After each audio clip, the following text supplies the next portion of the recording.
Selamat pagi untuk semuanya. Selamat pagi, Bu. Pagi, Bu. Ya, Bu. Pagi, Bu. ya, Ibu berharap kita semua dilindungi oleh Tuhan Yang Maha Kuasa.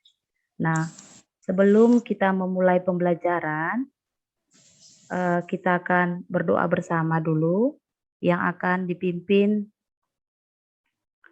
oleh Jody.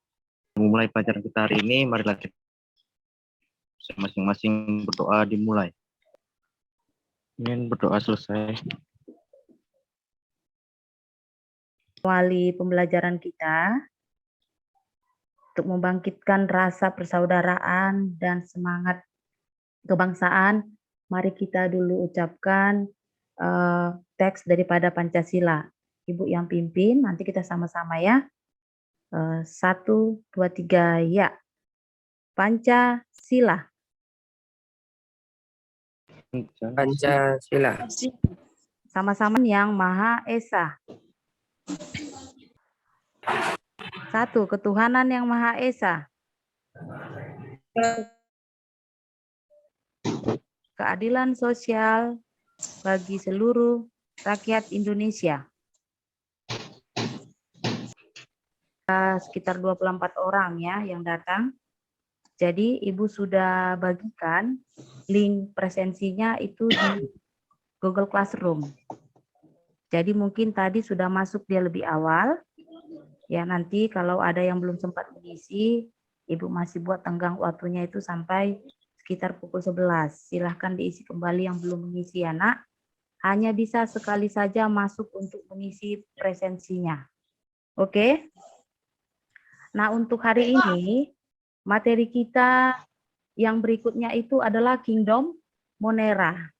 Ya, dalam kegiatan pembelajaran hari ini, kalian akan melakukan diskusi kelompok. Nah, untuk diskusi kelompok, Ibu sudah buat roomnya menjadi tiga kelompok. Nanti kamu akan diberikan LKPD, kemudian kamu akan mendiskusikan identifikasi masalah yang ada pada orientasi wacana pada LKPD yang sudah Ibu bagikan di Google Classroom. Dan layar, nah, sudah kelihatan? Sudah? Sudah. Ya. Materi kita hari ini apa tadi, Nak? Apa materi kita hari ini? Bakteri Monera, Bu. Iya, Kingdom Monera, benar ya. Kingdom Monera. Modulnya sudah Ibu siapkan di Google Classroom. Kemudian sudah kalian pernah dengar kata organisme prokariot? Pernah dengar organisme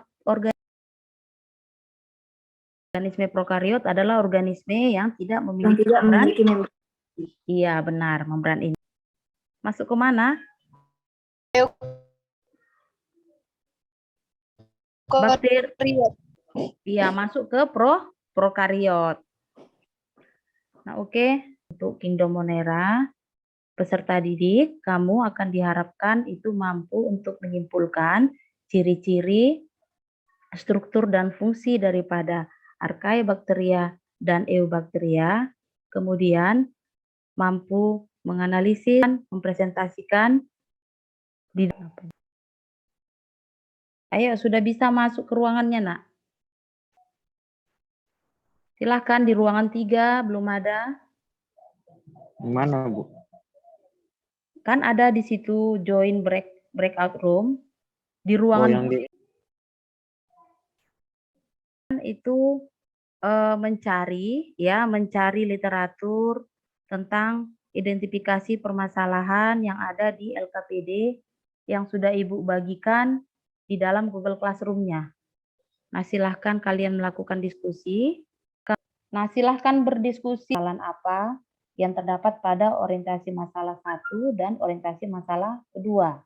Kemudian, tuliskan langsung ke dalam LKPD-mu. Terima kasih, Bu. Selamat pagi semuanya. Perkenalkan, nama saya Jasmine Arili sebagai perwakilan dari kelompok 2. Saya di sini akan mempresentasikan hasil diskusi yang baru saja kami laksanakan. Mohon izin untuk memulai ya, Bu. Ya, silahkan. Di nomor 1 ada struktur nukleoid. Struktur nukleoid berfungsi sebagai pengendali seluruh kegiatan sel dan pembawa informasi genetik karena mengandung DNA yang ada di dalam kromosom. Ya, bagus. Lanjut. Nomor 2 ada struktur sel, di mana struktur sel sitoplasma berfungsi sebagai memastikan keamanan molekul seluler dan dalamnya. Yang berikutnya, Kenapa, Bu? yang berikutnya, struktur yang ketiga apa? Yang ketiga ada kapsul. Kapsul di sini berfungsi sebagai pelindung bakteri. Nomor Lanjut. 4 ada dinding sel. Dinding sel berfungsi sebagai lapisan pelindung dan mempertahankan bentuk sel. Di nomor 5 ada membran sitoplasma. Membran sitoplasma berfungsi sebagai pembungkus bagian dalam bakteri sekaligus mengatur aliran bahan masuk dan keluar sel. Di nomor 6 ada ribosom. Ribosom berfungsi sebagai penerjemahan mRNA yang akan berubah menjadi protein. Nomor 7 ada pili. Pili berfungsi sebagai penghubung saat bakteri melakukan konjugasi atau pertukaran materi genetik. Ya, bagus sekali ya, Nak. Di nomor Oke. 8 ada flagel. Tunggu sebentar ya. Ini. Di nomor 8 ada flagel. Flagel sebagai alat gerak. Ya, Itu saja, sebagai alat gerak pada bakteri. pada bakteri. Oke, untuk kelompok 3, siapa tadi kelompok 3? Apakah yang terdapat pada bahan makanan pemilik hajatan tersebut? Yang terjadi pada bahan makanan tersebut adalah telah tercemari oleh mikroorganisme dari kingdom Monera yang dinamakan Salmonella typhi.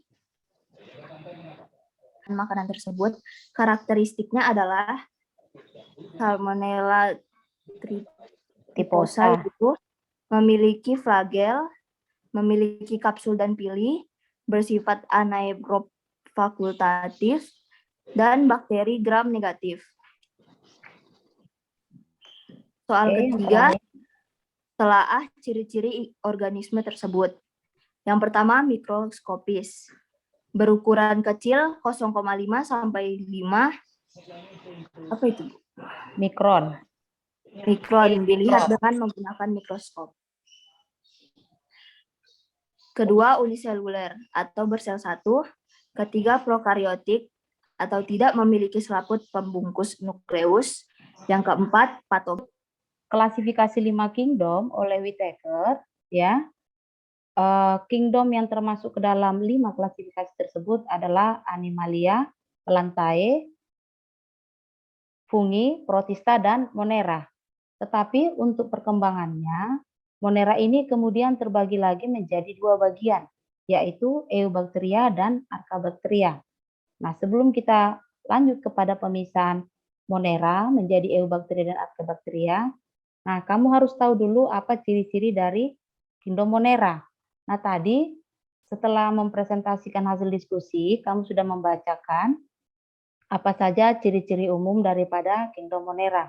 Yang pertama adalah uniseluler, yang artinya adalah bersel satu. Jadi, kelompok organisme yang masuk ke dalam kingdom Monera adalah organisme yang hanya memiliki satu sel. Sel daripada kingdom Monera ini tersusun atas komponen yang disebut dengan peptidoglykan menjadi 6. Nah, apa saja yang bertambah pada klasifikasi 6 kingdom? Monera tadi yang awalnya di klasifikasi 5 itu dipecah menjadi Archaebacteria dan Eubacteria. Nah, kenapa demikian?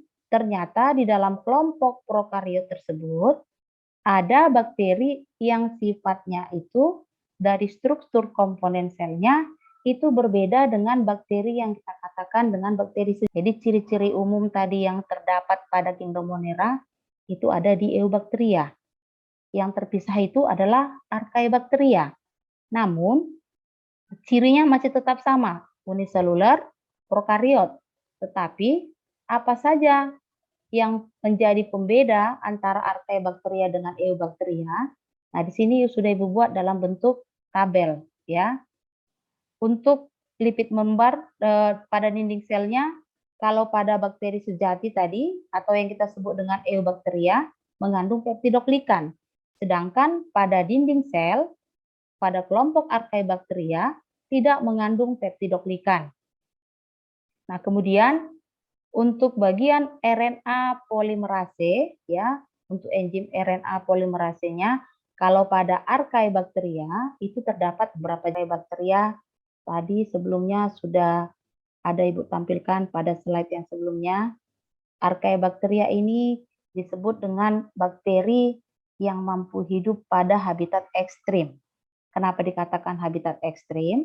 Karena lingkungan tempat hidupnya itu bisa saja panas, kemudian asam, kemudian dengan salinitas ataupun kadar garam yang tinggi. Nah, hal yang demikian, lingkungan yang demikian yang membuat bakteri ini disebut sebagai bakteri yang mampu hidup di tempat yang ekstrim. Nah, bagaimana cara reproduksinya? Yang pertama dengan pembelahan biner secara aseksual. Ya, dari asal katanya metanogen berarti metana. Nah, ciri-cirinya metabolisme tubuhnya membentuk gas metana dengan mereduksi CO2, karbon dioksida, bersifat anaerobik, artinya lingkungannya tanpa oksigen atau minum oksigen. Kemosintetik ya, menggunakan energi kimia dalam sintesa makanan, kemudian memperoleh makanan dengan membusukkan sisa tumbuhan mati atau yang disebut dengan istilah saproba. Kemudian untuk suhu optimumnya mampu tumbuh pada suhu 98 derajat Celcius. Ya, ini dia yang maksnya ya untuk suhu optimumnya. Nah, contoh dari metanogen seperti Lacobakteri ini mampu hidup di tempat yang lingkungannya adalah dengan kadar garam yang tinggi. Nah, ciri-ciri halofil ekstrim. Yang pertama bersifat heterotrof. Artinya adalah tidak bisa membuat makanan sendiri, berarti memperoleh makanan dari lingkungannya atau dari organisme lain. Energi didapat dari respirasi aerobik ya dengan oksigen dan bisa berfotosintesis. Nah, yang berikutnya adalah kelompok bakteri archaea yang ketiga, yaitu termofil ekstrim, termoasidofilik. Ciri-cirinya mampu hidup di tempat yang bersuhu tinggi, bersifat asam, kemudian hidup dengan mengoksidasi sulfur, hidup pada suhu 45 sampai 110. Nah, di sini dia kelihatan suhunya sampai 110 derajat Celcius, makanya dikatakan sebagai bakteri termofil ekstrim, ya. Jadi dia bakteri yang mampu hidup di tempat yang suhunya tinggi atau panas. Nah, kelompok bakteri sejati yang kita katakan bakteri sejati adalah Eubacteria. Eubacteria memiliki ciri-ciri dinding selnya tersusun atas mukopolisakarida dan peptidoglikan. Kemudian sel bakteri bisa mensekresikan lendir ke permukaan dinding sel. Hasil sekresi lendir itu terakumulasi membentuk kapsul. Jadi biasanya bakteri yang memiliki kapsul itu bersifat patogen. Ya, artinya dapat menyebabkan penyakit. Nah, kemudian membran sitoplasma untuk penghubung pada saat reproduksi. Kemudian terdapat ribosom, ya, tidak berkolona. Nah, dari klasifikasi ilmiah untuk Salmonella tadi, penamaan Salmonella tersebut diambil dari penemunya ahli patologi Amerika yaitu Daniel Edward Salmon. Jadi, apa yang menjadi kingdomnya? Bacteria atau Monera. Filumnya adalah Proteobacteria, kelasnya Gamma Proteobacteria, ordonya Enterobacterales, familinya Enterobacteria. Nah, di sini Ibu tampilkan videonya. Kamu bisa nanti scan langsung.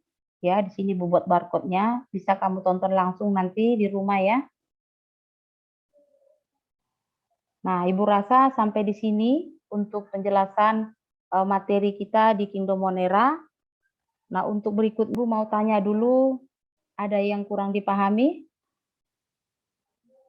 Halo? Mau ditanyakan, Nak? Untuk saat Sudah ini jelas? artinya bersel Bersel satu. Kemudian yang kedua prokaryotik yang artinya adalah organisme yang memiliki membran tidak memiliki membran iya benar yang tidak dinding sel. memiliki dinding sel, ya benar. Komponen penyusun dinding sel adalah peptidoglikan. Nah, kemudian Monera terbagi menjadi dua, yaitu Eubacteria dan Archaebacteria.